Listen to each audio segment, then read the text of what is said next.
Flamingo పక్షులకు పులికాట్లో శాశ్వత నివాసం కల్పించాలన్న పవన్ కళ్యాణ్ కు సెటైర్స్ వేశారు వైసీపీ నేత భూమన కరుణాకర్ రెడ్డి. పులస చేపలకు కూడా గోదావరిలో శాశ్వత నివాసం కల్పించేలా చూడాలంటూ ఎద్దేవా చేశారు. అంతేకాదు వేసవిలో శీతల గాలులు వీచేలా రోడ్లపై దేవాలయాల్లో ప్రమాదాలు జరగకుండా ప్రకృతిని శాసించే శక్తి పవన్ కు కలగాలని దేవుణ్ణి ప్రార్థిస్తున్నానన్నారు భూమన.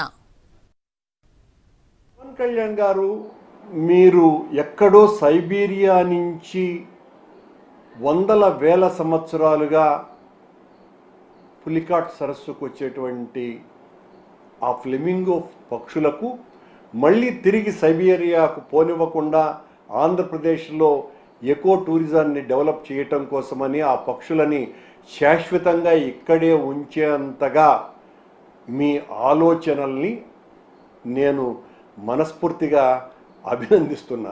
గోదావరిలోకి వచ్చేటువంటి పులస చేపని కూడా మీరు శాశ్వతంగా గోదావరిలోనే ఉండేటట్టుగా స్థిర నివాసం ఏర్పరచుకునేటట్టుగా చేయవలసిందిగా మిమ్మల్ని కోరుకుంటున్నా. ప్రమాదాలు జరగకుండా రోడ్లను, తొక్కిసలాటు జరగకుండా దేవాలయాలను, 24 గంటలు తాగినా తూలి రోడ్ల మీద పడి చనిపోకుండా తాగుబోతుల్ని, వీళ్ళందరినీ కూడా అలాంటి మద్యం రాకుండా ఉండటానికి, నివారించటానికి శాసించమని కోరుతున్నా.